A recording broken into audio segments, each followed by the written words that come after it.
तुला बायकांचा नेहमी खूप राग येत असतो, पण बायकांमध्ये खूप ताकद असते. ते घर उभंही करू शकतात आणि वेळ आल्यावर घराला वाचवूही शकतात. कळलं? आई हो आजी, आजकालच्या मुली अशाच असतात. आसावरी पण अशीच आहे.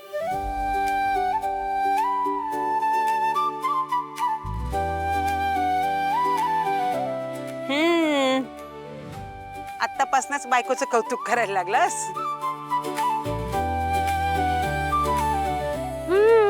PDA public display of affection.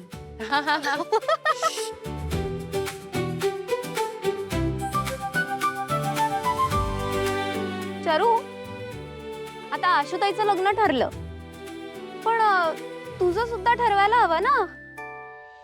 तुला कसा नवरा हवा?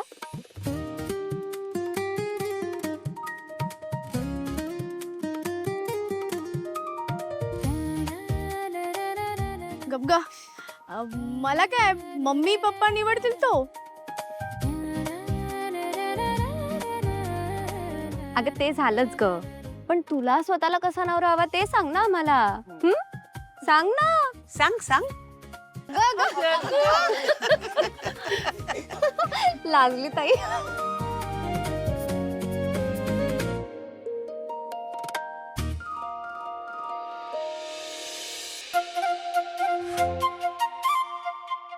शरू ग शरू, कोण तुझ्या मनात कसा नवरा हवा सांग माझ्या कानात. शरू ग शरू, केलास का ग विचार? आता लवकरच होणार तुझे 2चे 4.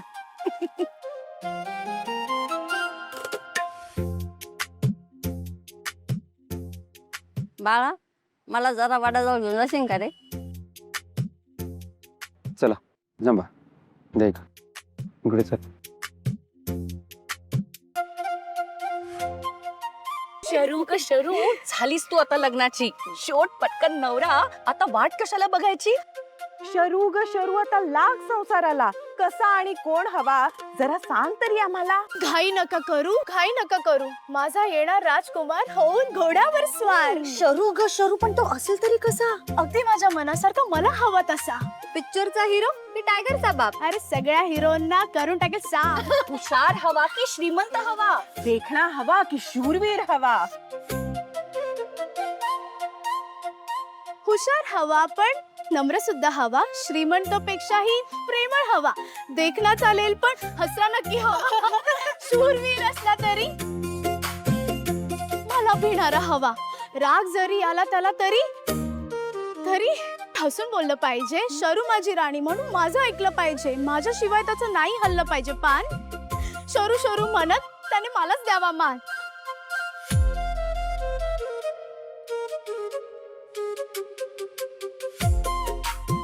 अरे MD ची रोज क्वीन, MD ची रोज क्वीन होणार त्याची बायको. एवढी जाण ठेवली तरी डरणे का गायको. आपला फंडा क्लिअर आहे बॉस. नवरा असावा नवऱ्यासारखा टकाटक. म्हणजे नवरा असावा प्रेमळ, नवरा असावा शहाणा. रोज फिरायला घेऊन जाताना चालणार नाही बहाना. मम्मी पप्पांना मान देईल तो भरपूर. बहिणीशी मी रोज बोलणार, चालणार नाही कुरकुर. नवरा असावा माझे मूड स्विंग जपणारा आणि माझी बडबड न थकता ऐकणारा. नवरा असावा भांडल्यावरही पहिले सॉरी बोलणारा. नवरा असावा 2 कुटुंबांना एकत्र ठेवणारा. आणि नवरा असावा मला आयुष्यभर जपणारा. आणि हो, माझ्या सोबत असताना जास्ती शायनिंग न मारणारा.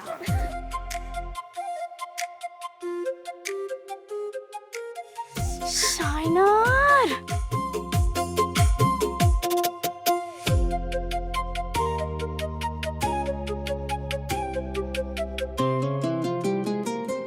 तुला पण ती चांगली सावित्री मिळेल.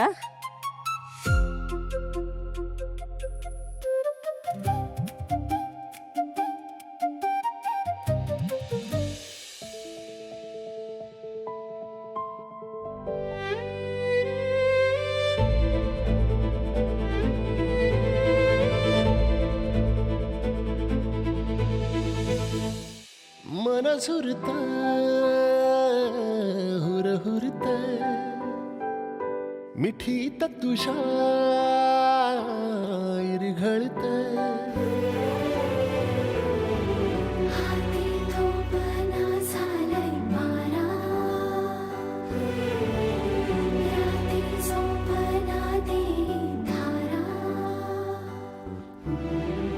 तू सांग आता रोखू कसं हे काळीज येड धडधडतंय सुंदर दिसतेस. ताईने आज सकाळपासून काहीच खाल्लं नाहीये.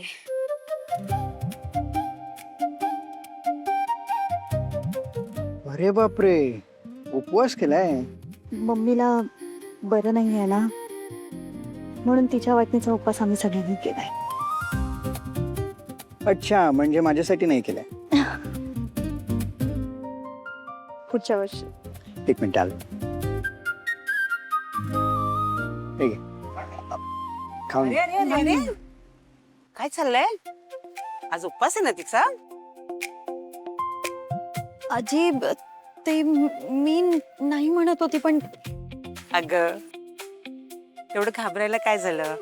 ठीक आहे. आजी, मी बरवत होतो ना तिला. चल, निर्लज्ज कुठला. आजी, तुमच्या वेळी पण अशी रोमॅन्टिक वटपौर्णिमा साजरी व्हायची? ए असलं काही नसायचं बरं का आमच्या वेळेला. अरे आमच्या वेळेला म्हणजे मी तर ह्यांना लग्न अगोदर पाहिलं सुद्धा नव्हतं. बोलणं तर फारच लांब राहिलं. पण माहितीये का, आमच्या लग्नानंतर अवघ्या 2च आठवड्यात वटपौर्णिमा होती आणि त्यांनी पहिल्यांदाच माझ्यासाठी गजरा आणला. मी केवढी लाजले होते माहितीये. मग त्यांनी माळला तो गजरा आणि मी 2 दिवस तो गजरा काढलाच नाही केसांना. 2 दिवस म्हणजे तो वाळून गेला असेल ना? अर्थातच. तरी मी तो आरशात आहे ना बघत बसायचे. तुम्हाला माहितीये का मुलांनो, प्रेमामध्ये ह्या छोट्या छोट्या गोष्टी जपायच्या असतात. वाव आजी, तुझं लग्न पावसात झालं. So romantic. चल, चावट कुठला. अरे, उपवासाला चालतं.